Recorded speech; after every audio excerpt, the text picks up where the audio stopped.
सभी बच्चों का Y2 कोचिंग क्लासेस में स्वागत है और आज मैं लेके आया हूँ आपके लिए पॉलिनोमियल्स के ऊपर बहुत ही बेहतरीन क्लास जिसका आपको बहुत समय से इंतजार था। तो आज की क्लास बहुत ही इंपॉर्टेंट होने वाली है आपके लिए। इस क्लास को बहुत ही ध्यान से देखना क्योंकि मैं इसका चिट्ठा पिट्ठा सब खोलने वाला हूँ यहाँ पे। तो चलिए शुरू करते हैं आज के लेक्चर को। तो आज के लेक्चर में हम डिस्कस करने वाले हैं यहाँ पे चैप्टर 2 पॉलिनोमियल्स। तो देखिए इस चैप्टर में हम क्या क्या डिस्कस करेंगे, पहले वो बात कर लेते हैं। फर्स्ट हम डिस्कस करेंगे यहाँ पे पॉलिनोमियल एंड टर्मिनोलॉजी। सेकंड हम यहाँ पे डिस्कस करेंगे remainder theorem and factor theorem and their use in the factorization of polynomial. And third part में हम इस चैप्टर में डिस्कस करेंगे algebraic identities and their use in factorization. तो देखिए पहले हम डिस्कस करना है पॉलिनोमियल एंड टर्मिनोलॉजी। इस पार्ट में इसी लेक्चर में कवर करूंगा और जो रिमाइंडर थ्योरम है, फैक्टर थ्योरम है और जो उसका यूज है वो मैं नेक्स्ट लेक्चर में कवर करूंगा। और जो थर्ड पार्ट है हमारा algebraic identities and their use in factorization, दोनों उसके नेक्स्ट पार्ट में। तो चलिए स्टार्ट करते हैं आज के चैप्टर को, पॉलिनोमियल एंड टर्मिनोलॉजी। तो देखिए सबसे पहले इसमें हम इसके बेसिक कंसेप्ट्स को पढ़ेंगे। सबसे पहले पढ़ना है हमें यहाँ पे व्हाट इज पॉलिनोमियल, कि पॉलिनोमियल क्या होता है। फिर नेक्स्ट हमें पढ़ना है यहाँ पे पॉलिनोमियल एक्सप्रेशन, ठीक है, कि पॉलिनोमियल एक्सप्रेशन किस तरीके के होते हैं हमारे। फिर नेक्स्ट देखिए, नेक्स्ट हमें पढ़ना है यहाँ पे पॉलिनोमियल टर्मिनोलॉजी। तो देखिए टर्मिनोलॉजी क्या होती है, सिंपल होती है। ये जो भी आप अलजेब्रिक एक्सप्रेशन लिखोगे, पॉलिनोमियल एक्सप्रेशन लिखोगे, तो उसमें जो भी आपकी टर्म्स यूज हो रही होंगी तो उसे हम कैसे डिफाइन करते हैं, तो उसे ही बोलते हैं हम पॉलिनोमियल टर्मिनोलॉजी। नेक्स्ट देखिए, नेक्स्ट हम डिस्कस करेंगे type of polynomial based on number of terms. तो किसी भी अलजेब्रिक एक्सप्रेशन में जितनी भी टर्म्स हमारी यूज होती हैं उसके बेस पे हम ये बताएंगे कि वो किस तरीके का पॉलिनोमियल है। नेक्स्ट देखिए, नेक्स्ट हम पढ़ेंगे condition of algebraic expression to be a polynomial. तो कोई भी अलजेब्रिक एक्सप्रेशन पॉलिनोमियल कब होगा, तो उसकी क्या कंडीशन होती है, फिर हम ये पढ़ेंगे। नेक्स्ट देखिए, नेक्स्ट पढ़ना है हमें डिग्री ऑफ पॉलिनोमियल। फिर नेक्स्ट पढ़ेंगे हम types of polynomial based on degree of polynomial. तो इतनी चीजें हमें आज के लेक्चर में कवर करनी है। तो देखिए सबसे पहले हम पढ़ेंगे व्हाट इज पॉलिनोमियल, ठीक है। तो स्टार्ट करते हैं what is polynomial and its expression. तो व्हाट इज पॉलिनोमियल, तो पॉलिनोमियल क्या होता है, देखिए बच्चों, देखो यहाँ पे पॉली का मतलब होता है मैनी और नोमियल का मतलब होता है यहाँ पे नेम। अगर आप मैथमेटिक्स की भाषा में बोलेंगे तो ये हो जाएगा तुम्हारा टर्म्स, है ना। तो जिसमें मैनी टर्म्स होती हैं उसे बोलते हैं पॉलिनोमियल। अगर आप इसका डेफिनेशन देखेंगे तो मैं डेफिनेशन बताना चाहूंगा। सबसे पहले डेफिनेशन से आपको यहाँ से एकदम पूरी क्लैरिटी आने वाली है। तो देखिए इसका डेफिनेशन क्या है, डेफिनेशन क्या बोलता है। तो डेफिनेशन बोलता है इसका, polynomial is N algebraic expression which consists of variables, constants and exponent, ठीक है, that are combined using the mathematical operation like addition, subtraction, multiplication and division। यहाँ पे आप एक चीज को ध्यान रखना, यहाँ पे जो होता है no division operation by variable. तो देखिए इसे मैं एक एग्जांपल के थ्रू समझाता हूँ। ये हो गया हमारा p पॉलिनोमियल इन वेरिएबल x बराबर 4x³ plus 3x² plus 4x plus 5। तो देखिए मैं इसे डेफिनेशन को पढ़ लेता हूँ एक बार। Polynomial is an algebraic expression which consist of variables, constants and exponents that are combined using the mathematical operation like addition, subtraction, multiplication and division। तो देखिए इसमें वेरिएबल क्या होता है, जो यहाँ पे हमारा x लिखा हुआ है इसे ही हम बोलते हैं वेरिएबल, ठीक है। अब देखिए यहाँ पे कांस्टेंट है ना। तो कांस्टेंट क्या होता है, इसमें जो ये 5 है हमारे पास, ये क्या है, कांस्टेंट है। कांस्टेंट क्या होता है, यहाँ पे जो वेरिएबल की पावर अगर हमारी 0 है उसके साथ जो भी हमारा कोफिशिएंट होगा उसे ही हम बोलते हैं कांस्टेंट, ठीक है। या फिर यहाँ पे जो सिंगल टर्म लिखी रहती है ना, उसे ही हम क्या बोलते हैं, कांस्टेंट, ठीक है। अब देखिए यहाँ पे एक चीज और आती है, एक्सपोनेंट। तो एक्सपोनेंट क्या होता है हमारा, जो हमारी x की पावर होती है, जैसे x की पावर 3 है, यहाँ पे x की पावर 2 है और यहाँ पे x की पावर 1 है, यहाँ पे x की पावर 0 है, तो इनको बोला जाता है एक्सपोनेंट। क्या बोलते हैं हम इन्हें, एक्सपोनेंट, है ना, यानी वेरिएबल की पावर।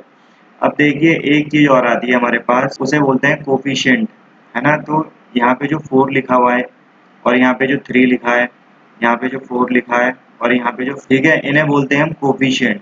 ठीक है, 4, 3 और ये हो गया 4, इन्हें बोला जाता है कोफिशिएंट। ठीक है, तो ये चीज़ तो हो गई, देखिए यहाँ पे वेरिएबल हो गया, कांस्टेंट हो गया, एक्सपोनेंट हो गया और हमारा कोफिशिएंट भी हो गया। ठीक है, अब मैं इसे एक बार और लिख देता हूँ नीचे, 4x³ plus 3x² plus 4x+5। ठीक है, तो यहाँ पे देखिए अगर मैं पूछता हूँ आपसे x³ का कोफिशिएंट क्या है तो आप बोलोगे सर +4, है ना। अगर मैं पूछता हूँ आपसे x² का कोफिशिएंट क्या है तो आप बोलोगे +3। यहाँ पे साइन को ध्यान में रखना, अगर इसके आगे माइनस है तो -3 हो जाएगा कोफिशिएंट। अगर मैं पूछूँ x का कोफिशिएंट क्या है तो आप बोलोगे सर +4। ठीक है, और यहाँ पे जो ये सिंगल टर्म होती है इसे बोला जाता है कांस्टेंट। तो यहाँ पे अगर सिंगल कोई चीज़ लिखी हुई है तो उसे बोलते हैं कांस्टेंट। ठीक है, जैसे यहाँ पे सपोज ये देखिए यहाँ पे लिखा है 5, है ना, तो इसे बोला जाता है कांस्टेंट, है ना। कांस्टेंट वो होता है जिसमें x की पावर क्या होती है हमारे पास 0, तो उसे बोलते हैं कांस्टेंट। तो ये सिंगल टर्म जो लिखा हुआ है, ठीक है, इसे बोला जाता है कांस्टेंट। अब देखिए यहाँ पे जो है ये है 4x³, 3x², 4x और ये 5। ठीक है, इनको बोलते हैं हम टर्म्स ऑफ पॉलिनोमियल। ठीक है, अब देखिए डेफिनेशन पे आप एक बार नज़र डालेंगे तो यहाँ पे देखेंगे आप these variables constant and exponent, यानी these terms are connected with mathematical operation. Okay, these terms are connected with mathematical operation. यहाँ पे मैथमेटिकल ऑपरेशन देखिए क्या है, प्लस प्लस प्लस, सारे के सारे हमारे प्लस से कनेक्टेड है। यहाँ पे माइनस भी आ सकता है और यहाँ पे मल्टीप्लिकेशन भी हो सकता है ना। मगर यहाँ पे अगर आप देखेंगे ध्यान से तो कभी भी आप इस चीज़ को, यहाँ पे जो डिवीजन है, डिवीजन हो सकता है मगर यहाँ पे जो है इस तरीके से कभी नहीं होगा 1/x की फॉर्म में, है ना। वेरिएबल तुम्हारा कभी भी नीचे नहीं आना चाहिए डिवीजन की फॉर्म में। अगर ये नीचे आ गया तो यहाँ पे x की पावर क्या हो जाएगी, -1 हो जाएगी। ठीक है, अगर यहाँ पे x की पावर -1 हो जाती है तो ये हमारा पॉलिनोमियल नहीं होगा। ठीक है, क्योंकि पॉलिनोमियल होने के लिए एक्सपोनेंट की पावर हमेशा होल नंबर होनी चाहिए। एक्सपोनेंट की जो पावर है वो हमेशा किस में आनी चाहिए, होल नंबर में, है ना। और होल नंबर क्या होते हैं हमारे, 0, 1, 2, 3, 4, 5। सही है, तो ये होते हैं हमारे होल नंबर। तो एक्सपोनेंट की पावर जो है हमेशा होल नंबर में होनी चाहिए, ये आप हमेशा याद रखना। अगर हमारे वेरिएबल की पावर होल नंबर नहीं है तो वो हमारा पॉलिनोमियल नहीं होगा। आई होप ये आपको समझ में आ गया होगा। चलते हैं नेक्स्ट स्लाइड पे। Types of polynomial based on number of terms. तो अब देखिए यहाँ पे टर्म्स मैंने बता दिया था आपको, जैसे कि सपोज अगर मैं कोई पॉलिनोमियल कंसीडर कर लूँ, यहाँ पे पॉलिनोमियल मैंने कंसीडर कर लिया यहाँ पे px बराबर, ये हो गया मेरे पे 3x³ minus 2x² plus 4x plus के 3। ठीक है, ये मैंने कोई पॉलिनोमियल एज्यूम कर लिया। तो देखिए यहाँ पे कितनी टर्म है मेरे पास, ये हो गई फर्स्ट टर्म, ये हो गई मेरे पास सेकंड टर्म, ये हो गई मेरे पास थर्ड टर्म, ये हो गई मेरे पास फोर्थ टर्म।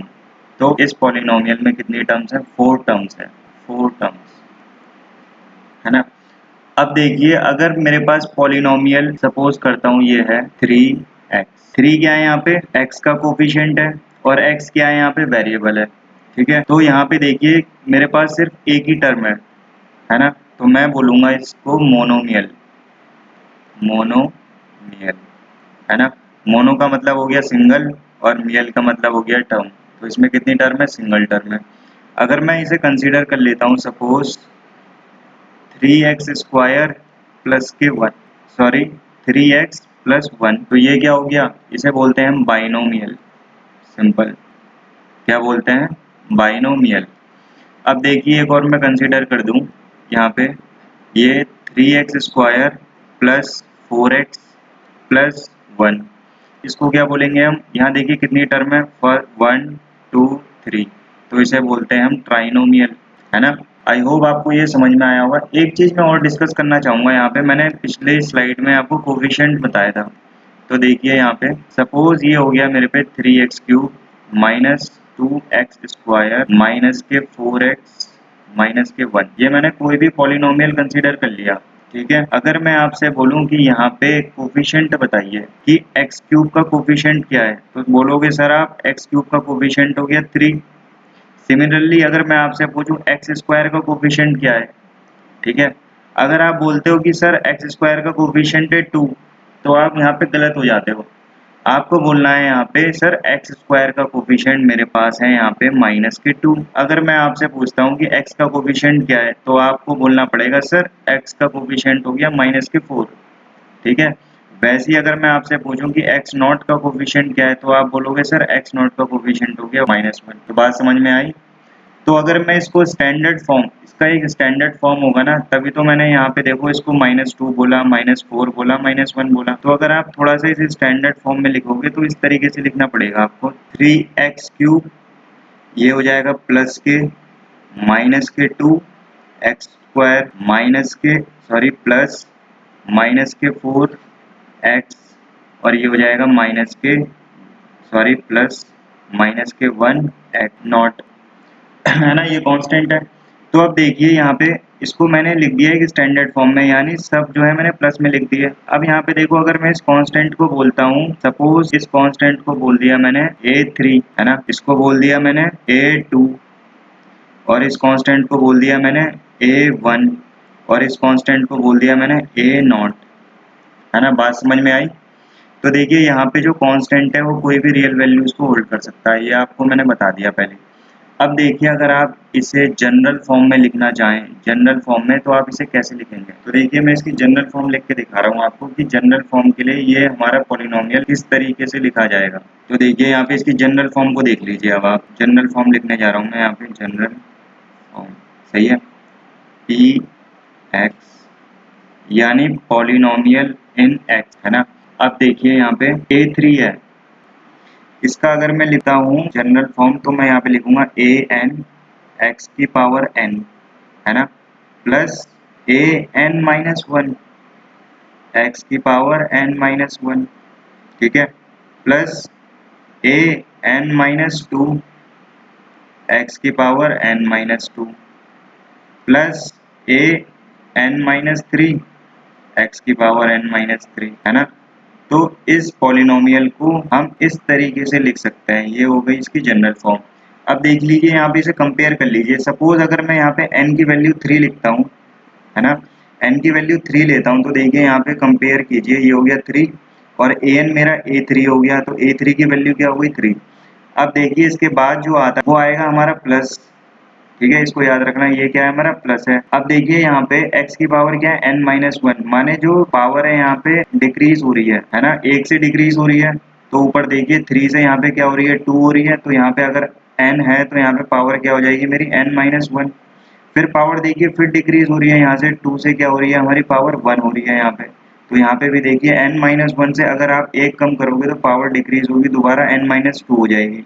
फिर आगे देखिए 1 से पावर हो गई 0, तो माने एक पावर फिर से कम हो गई, है ना, तो ये हो गया n-3। n-2 में से -1 करोगे तो -3 आ जाएगा, ठीक है। अब यहाँ पे कांस्टेंट भी उसी रेट से -1 हो रहा है, देखिए यहाँ पे an था, फिर an-1, फिर an-2 एंड an-3। तो आप कांस्टेंट की वैल्यू को कोई भी ले सकते हो, रियल नंबर होता है ना। तो अब देखिए यहाँ पे, यहाँ से कहने का मतलब ये हो गया कि अगर आप पॉलिनोमियल एक्सप्रेशन लिखोगे तो आप डिक्रीजिंग पावर में लिखोगे, है ना। आप सबसे पहले हाईएस्ट पावर लिखोगे, ठीक है, उसके बाद उसके नेक्स्ट लोअर पावर लिखोगे, उसके बाद फिर उससे नेक्स्ट लोअर पावर लिखोगे, उसके बाद नेक्स्ट लोअर पावर लिखोगे।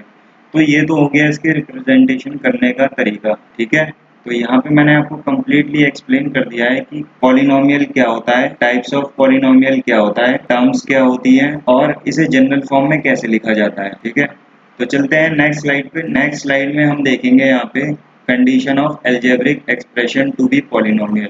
देखिए सपोज करिए मेरे पास कोई पॉलिनोमियल है p इन वेरिएबल x, ठीक है, इसे मैं लिखता हूँ 4 x की पावर 7 -3 x की पावर 6 -4 x की पावर 5। यहाँ देखिए मैं पावर को डिक्रीजिंग ऑर्डर में लिख रहा हूँ, देख रहे हैं आप, +3 x की power 4 -4 x³ -6 x square plus 4x+1।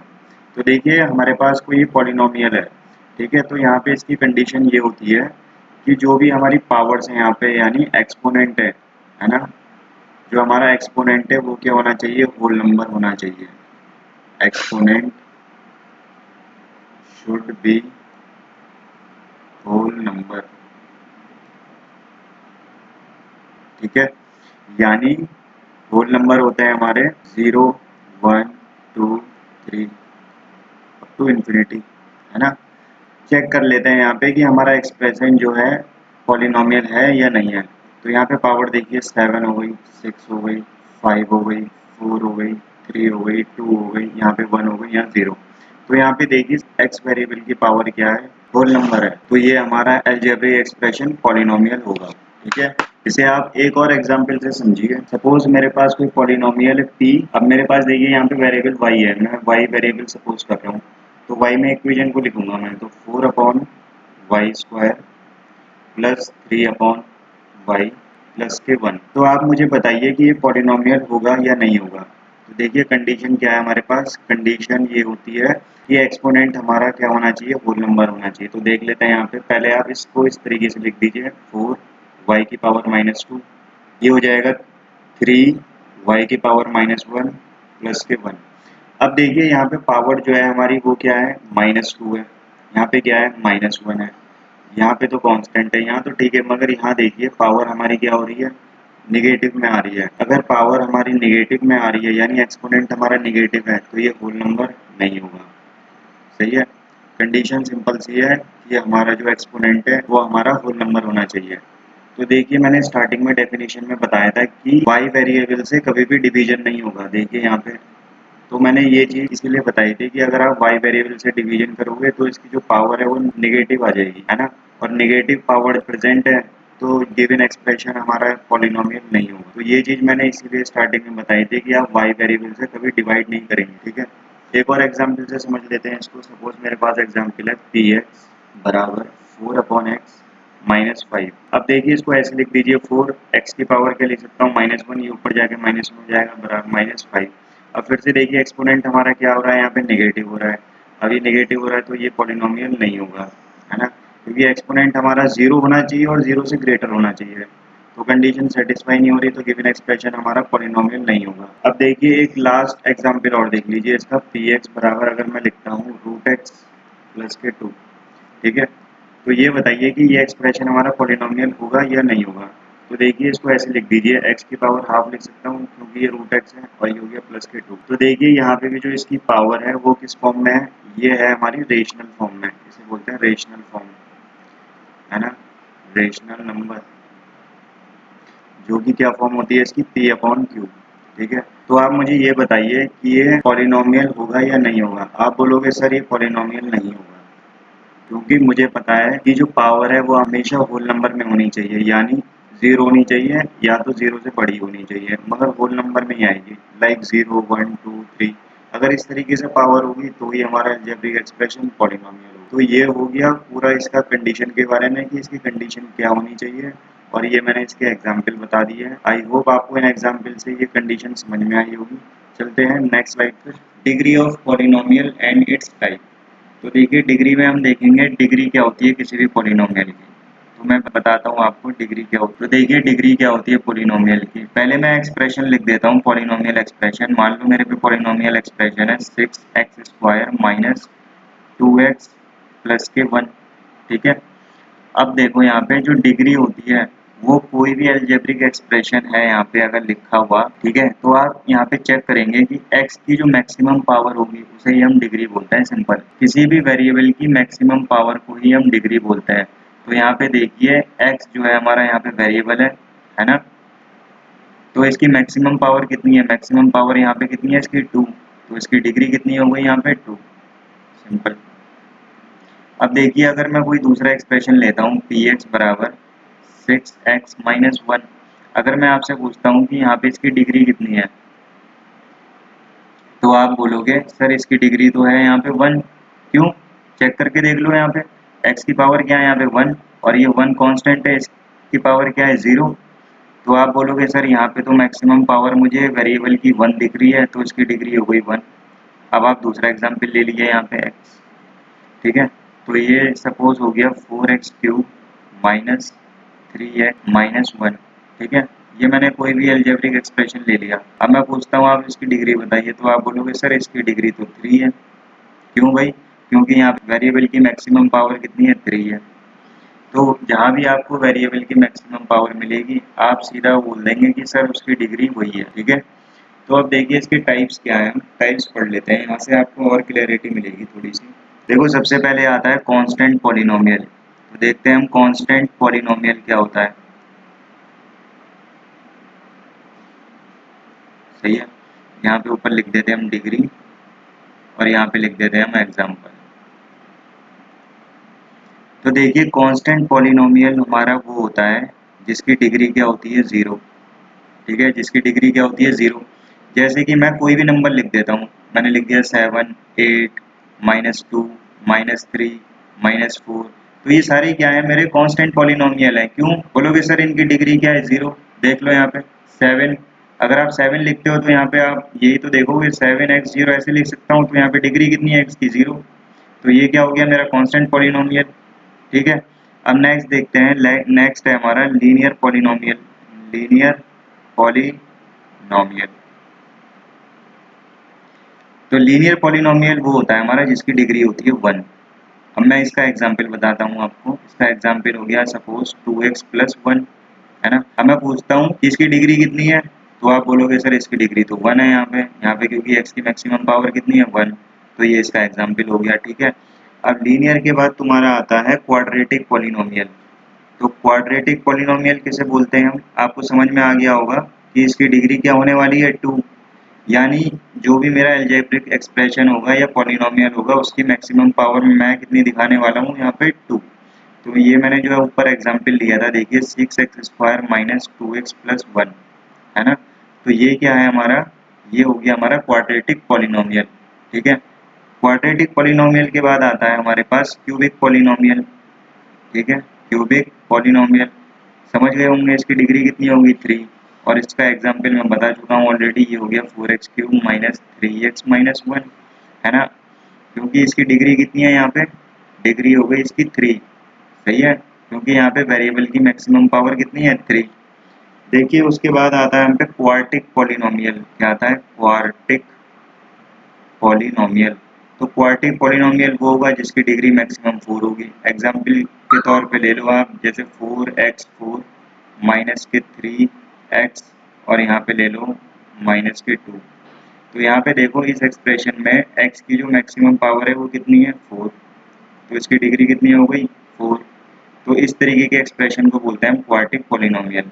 ठीक है, इसी तरीके से आगे बहुत है, तो हम आगे ज़्यादा नहीं पढ़ेंगे। अब देखिए यहाँ पे मैं आपको एक चीज़ और बताना चाहता हूँ। जैसे यहाँ पे मैंने आपको बताया कांस्टेंट पॉलिनोमियल। तो कांस्टेंट पॉलिनोमियल की डिग्री क्या है, यहाँ पे 0 है ना। ये डिग्री हमारी यहाँ पे 0 है। अब एक आता है हमारे पास ज़ीरो पॉलिनोमियल। तो देखिए ज़ीरो पॉलिनोमियल और समझिए ज़ीरो पॉलिनोमियल क्या होता है हमारा।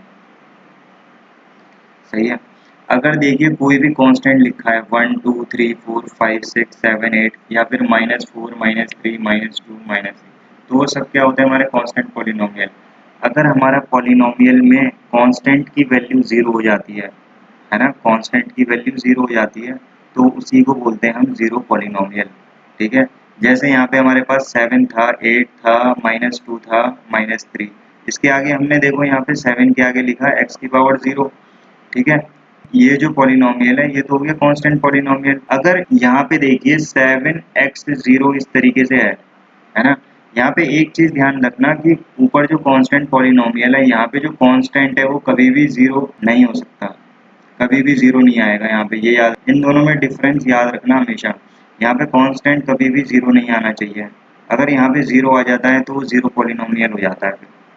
ठीक है, तो देखिए यहाँ पे 7x 0 हो गया, तो ये तो हो गया कांस्टेंट पॉलिनोमियल। अगर देखिए यहाँ पे 7 भी अगर मैं 0 कर दूं, इस कांस्टेंट को भी 0 लिख दूं, ठीक है, तब जाके ये हमारा क्या हो जाएगा, ज़ीरो पॉलिनोमियल हो जाएगा। अब आप पूछेंगे सर इसकी डिग्री कितनी होती है, फिर ज़ीरो पॉलिनोमियल की डिग्री कितनी होती है। अगर कांस्टेंट 0 लिखा हुआ है, मतलब px बराबर 0 लिखा हुआ है, सिंपल px बराबर 0 लिखा हुआ है, तो ये हो गया हमारा ज़ीरो पॉलिनोमियल। और कांस्टेंट पॉलिनोमियल क्या होगा हमारा, तो px बराबर कोई भी नंबर लिखा हो सकता है जो मैंने ऊपर लिखा है, मगर 0 नहीं होना चाहिए, है ना। सपोज px बराबर लिखा है मैंने, px बराबर हो गया मेरा 8 हो गया, तो ये हो गया कांस्टेंट पॉलिनोमियल। अगर px बराबर 7 है कांस्टेंट पॉलिनोमियल, -2 है कांस्टेंट पॉलिनोमियल। अगर ये px बराबर 0 आ जाता है तो ये ज़ीरो पॉलिनोमियल होगा।